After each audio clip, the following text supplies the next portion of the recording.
Bonjour les premières. Alors, l'exercice 77 à 79. Ici, à mon avis,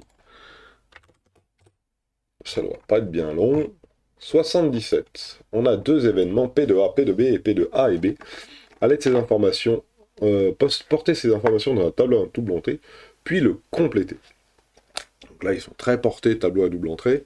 Moi, j'aime bien les arbres aussi, donc on va voir ce qu'on peut en faire, mais je pense que là, dans ce cas-là, un tableau en double entrée risque d'être un tout petit peu plus intéressant. En effet, regardez,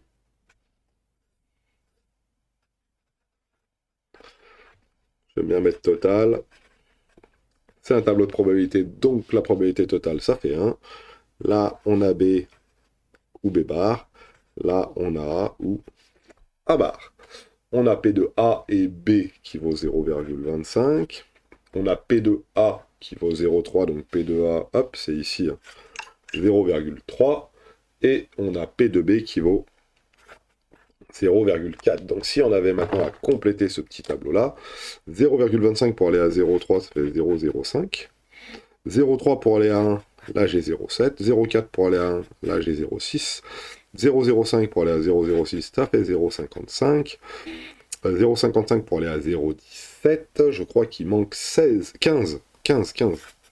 0,15 plus 0,25, ça fait bien 0,4. Et on a notre petit tableau de compléter. Voilà. C'est tout pour celui-ci. Ça va vite, hein, vous voyez. Prend pas trop de temps. Donc, petit bonus pour celui-ci. On va essayer de représenter la situation à l'aide d'un arbre. On va voir ce que ça dit. Regardez, hein. On n'a pas beaucoup d'informations à proprement parler à rentrer dans un premier temps dans l'arbre. Pourquoi? Parce que j'ai simplement P de A ou A bar. Alors je commence par le A, on aurait pu commencer par le B, c'est pareil, hein, mais je commence par le A. Là, pour le A, P de A, ça vaut 0,3, ici. Donc P de A bar, ça vaut 0,7, ici. Maintenant, si je regarde pour B, B bar, B, B bar. Et ben là, je sais pas. Parce que ici, c'est quoi? C'est P de B, sachant A. Mais P de B, sachant A, je ne le connais pas. Par contre, je sais le calculer. C'est P de A et B divisé par P de A. Donc, et P de A et B, je sais que c'est 0,25. P de A, je sais que c'est 0,30. Alors regardez, il y a une feinte, hein. Alors, si je tape sur ma calculatrice 0,25 sur 0,3, ça va me cracher 0,833. Si je tape 0,25 avec cette touche-là sur 0,3, ça va me cracher la même valeur. Par contre, si je tape 25 sur 30, là, ça va me donner directement 5 sixièmes. Si c'est des entiers, lui, dans la barre traction, il va essayer de la réduire, et là, il va me la réduire à 5 sixièmes. Pourquoi c'est plus pratique 5 sixièmes? Parce que ici, je sais que j'ai 5 sixièmes, et donc ici, je sais que j'ai 1 sixième. Voilà. De la même manière, on peut regarder ce qui se trouve là. Alors par contre, là, je suis pas sûr qu'on tombe sur un truc entier. On va bien voir. Regardons un petit peu. P de A bar et B. Alors, la valeur qui est ici, c'est P de B sachant A bar. P de B sachant A bar, c'est P de A bar et B, le tout divisé par P de A bar. Voilà. P de B sachant A bar. Donc P de A bar et B. A bar et B, c'est 0,15. Ok. Et P de A bar, eh ben c'est 0,7. 0,15 sur 0,7, donc 15 sur 70. Regardons un petit peu ce que ça donne. Donc là, je ne vais pas me faire arnaquer. 15 sur 70, ça me donne 3,14. 3 sur 14. Donc ici, j'ai 3 sur 14. Et en dessous, j'ai, bon, 11 sur 14. Ok. Donc voilà. Donc tout ça, c'était en rab. Je vous le laisse. Comme ça, vous l'avez.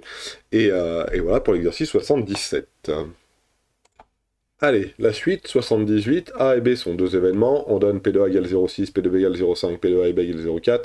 Complétez le tableau. Vous avez compris le principe. On va le faire directement là. Comme ça, on sera impeccable. Tac.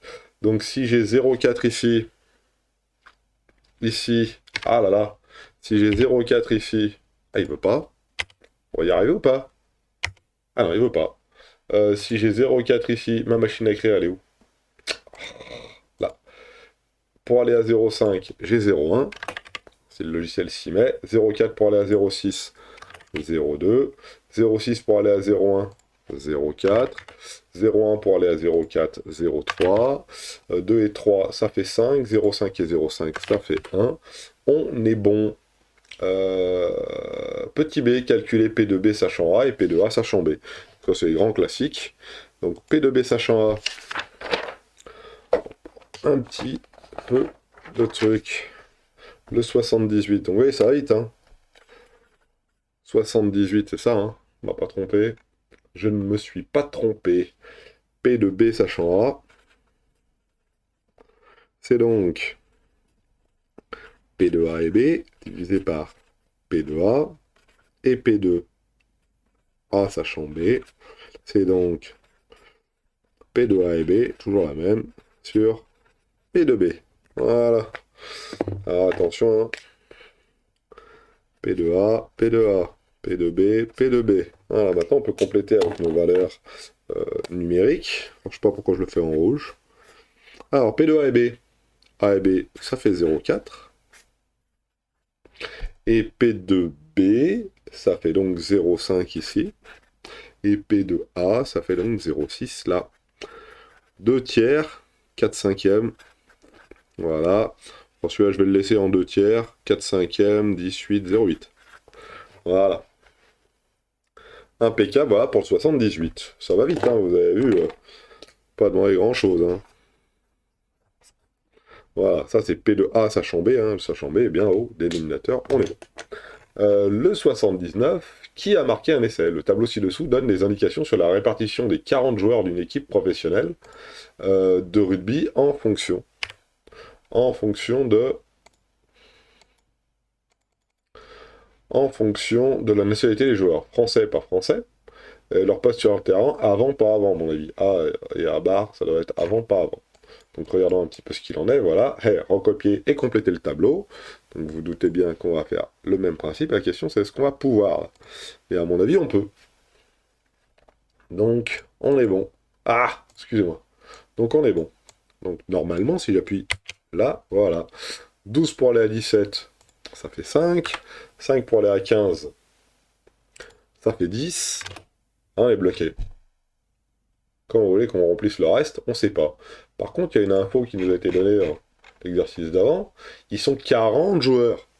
S'ils sont 40 joueurs, au total, on va se retrouver normalement ici avec 40. Et le fait d'avoir 40 joueurs, ça va nous permettre qu'on sait que ça va nous permettre de savoir qu'il y a donc 25 joueurs français et 15 joueurs non français. Et 17 pour aller à 40, 23 joueurs qui ne sont pas avant. Et parmi les 23 joueurs qui ne sont pas avant, il y en a 13 qui sont français. Voilà. Et on peut facilement arriver à compléter ce tableau. Voilà. La petite feinte, c'est qu'ils aient oublié de 40. Bon, c'est dur. Dans la suite, on suppose que les différentes possibilités sont équiparables, c'est-à-dire quand on choisit quelqu'un au hasard, on a autant de chances de tomber sur Albert que sur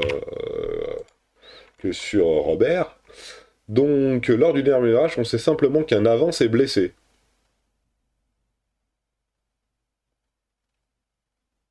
Ah, alors on ne parle pas de blessé. Montrer que la probabilité que ce joueur soit de nationalité française est égale à 12 sur 17. Alors c'est blessé ou marqué un essai?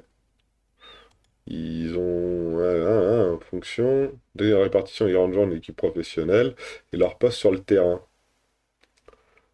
Ah oui, donc ils disent pas qui est-ce qui a marqué, qui est-ce qui a pas marqué, on s'en fout de ça. Nous, tout ce que c'est la répartition des joueurs. Excusez-moi. On sait simplement qu'un avance est blessé. Montrer que la probabilité que ce joueur soit de nationalité française, grosso modo, on choisit une personne au hasard à l'intérieur de cette population de 40 et on veut savoir que la probabilité que ce joueur soit de nationalité française est de 12 sur 17. Bon, bah ça se voit un petit peu là, hein. On sait qu'un avant s'est blessé, donc parmi les avants, la probabilité qu'il soit français, c'est bien 12 sur 17. Alors comment ça se note? Parce qu'il faut le noter ça. Regardez bien. Donc 79. Ils m'ont embrouillé là avec le français là. Les rugbyman, ils m'ont embrouillé là. On y va. Alors, je veux savoir. On sait simplement qu'un avant s'est blessé et on veut savoir que. Donc on sait que c'est un avant. Donc sachant que c'est un avant, on veut savoir la probabilité qu'il soit français. Voilà. Donc c'est P de A et F. sur P de A, toujours la même chose. P de A et F, quand je regarde mon tableau, c'est 12 sur 40.